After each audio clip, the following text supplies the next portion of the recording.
I'm on a email list by a man named Edwin Rutsch, and he's from Culture of Empathy, that's the name of the organization, and he interviewed me, I don't know, 4 years ago, about empathy, and so that's how I got on his list. So I got something today that I thought was very interesting, and I thought I would read some parts of it to you. So he starts out, mutual empathy is the key to bridging our social divides. And, the many social divides in the world keep widening, and we are in desperate need of empathetic connection, understanding, and action. It does feel bleak and hopeless at times. So we know this is kind of the mood of the country very much. The current election in the U.S. shows how competition for power leads to a deepening lack of empathy and connection on all sides. Competition for power, that's what we do all the time. And it makes us less empathetic. Instead of debates where candidates verbally fight it out and the media acts as fight promoters, I'd love to see all parties take part in empathy circles. This is something that he's developed, where they would deeply listen to each other. I would like to invite Hillary Clinton and Donald Trump, as well as their supporters, to a facilitated restorative empathy circle. Yeah, boy, I would too. While getting the presidential candidates to take part in an empathy circle may be a long shot,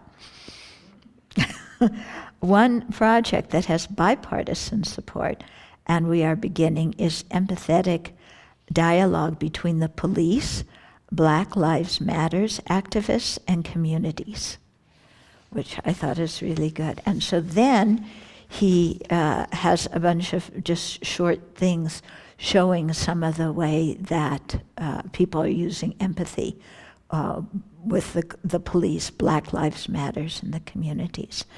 Okay, so, how might we improve police and community relations? This is a project to organize and host a series of empathy circles with police officers, Black Lives Matters, and other community members. The best way for communities to come together is foster mutual and relational, empathetic dialogue and understanding that results in shared action. Okay, so then some of the things that he's talked about that have happened indicating empathy. Former President George W. Bush honored the slain Dallas officers with a message of unity and empathy. That's good, considering he started a war, isn't it? Okay, so it says, and this has strained our bonds of understanding and common purpose. But Americans have a great advantage. To renew our unity, we only need to remember our values. We have never been held together by blood or background. We are bound by things as the Spirit, by shared commitments to common ideals. And that's the big thing in the country. I mean, like any other country in the world, we don't have a uniform population, in terms of race, religion, anything, We're a bunch of people who didn't fit in where, or our ancestors didn't fit in where they used to live, so they wanted to go someplace new. Yeah, that's the population of the country, except for, the few Native Americans. And so what really binds us together is our common values, and especially the belief in democracy, which is why, saying that elections are rigged and so on is so damaging to the entire fabric of the country, because that's what keeps the Americans together. Okay. Then he spoke about President Obama's speech from the Dallas Memorial Service, where he said, he was talking about standing in each other's shoes and looking at the world through each other's eyes. Okay, and then he said, so that maybe a police officer sees his own son in that teenager with a hoodie, who's kind of goofing off, but not dangerous. Yeah, I mean, that's what empathy can bring, instead of seeing a kid in a hoodie. My hoodie's back here. I'm not a kid, but I have a hoodie. Seeing that person as dangerous, to see them as your own child who's acting like a teenager. Okay? At our best, we practice empathy, imagining ourselves in the lives and circumstances of others. This is the bridge across our nation's deepest divides, and it's not merely a matter of tolerance, but of learning of the struggles and stories of our fellow citizens and finding our better selves in the process. So that's President Obama. So I like that he emphasizes it's not just tolerance. It's not just, oh yeah, there's many different people here. I don't know about them, but I'm going to grit my teeth and tolerate them. No. It's actively seeing that we're all human beings. We all want happiness. We don't want to suffer. We may have different kinds of food and have different cultural things, but we're all basically the same. And so to be able to actually feel that with other people would be a wonderful way to connect people in the community and connect people with the police. Yeah. Because often the police doesn't live in the community, it's policing. And so they don't feel that connection. Okay, then one man in Queensland, Australia, he was an inspector, a police inspector. He said, police have always felt empathy, but now they do more than feel it, they act on it. My challenge was for other organizations to take on empathy and act on it. He had just been appointed head of police, so yeah. It might be out of the scope of their core business, but it makes them better people. Yeah, so spreading empathy from the police also to other institutions in society.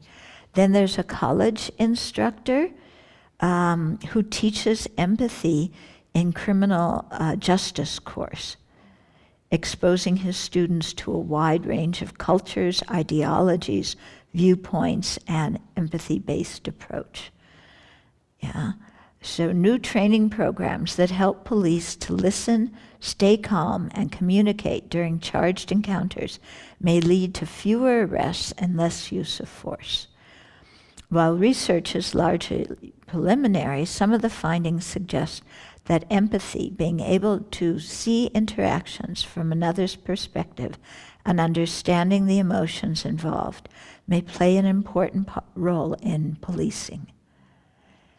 Research or no research, we know that's true, don't we? Yeah, empathy helps in every situation. Helping police to slow down their encounters with the public and to practice more respectful and empathetic communication could go a long way towards reducing excessive force and unnecessary arrests, leading to more acceptance of the presence and role of the police in the communities that they are hired to protect. And it goes on, several different things. Maybe I'll read some more tomorrow. But it's really heartening, because he quotes many different people in law enforcement talking about the importance of empathy. And later on, when I come to it, they talk about especially empathy for the mentally ill, because there's been a whole spate of people who are mentally ill who get shot by the police, because the police feel threatened by them because they don't understand what's going on, and they've never been taught how to de-escalate the situation. And And then also talking about empathy for the police themselves, not just the police towards the community, but the community towards the police, seeing that the police have a very difficult job. And when I think of the police, people wanting to be police people, it's astounding to me because with an armed public, with guns so prevalent in the public, the police, they assume everybody has a gun and is willing to use it if that person feels their life is in danger. So of course, the police feel more frightened themselves. If they think that the citizenry is armed and, the citizenry would rather use their gun than get shot, then of course the police are going to feel quite anxious, and that leads to, often shooting before all the entire situation is known. So I can really feel for the police being in that situation. Yeah. As you know, I could talk a lot about gun control, but I'll restrain myself. Yeah. Did anybody have comments or anything they want to add? Yeah. Just in his definition, how does he define empathy? Is it understanding the other person's point of view, but it's also trying to cultivate the same feeling? Yeah, to not just understand, I think. First of all, understand the other person's viewpoint, but also to be able to find what they're possibly feeling in yourself. Yeah. To see that we aren't different, in that way. There was a model that was used in Edmonton that they're still using, Mm-hmm. and they call it neighborhood policing. Yeah. They get out of their cars and they start to get to know everyone in the neighborhood. Mm-hmm. This has radically changed the relationships, of course. Yeah. People meeting people as human beings and not as a cop. Right, yeah.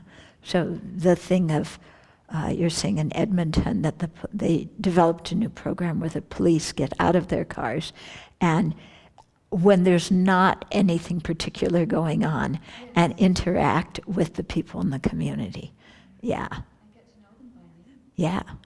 Yeah, for sure. If you know people by name and you know the feeling of the community, it's going to change things dramatically.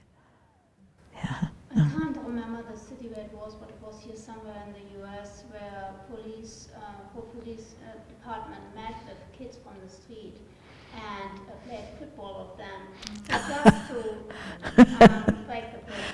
Yeah, yeah. So somewhere in the streets with in the U.S. where the police played football with a group of kids on a regular basis with a group of kids on the street. Now that is going to completely change the neighborhood. Yeah. That's an excellent idea, to have them all doing something together and that they have fun with. Yeah. Okay.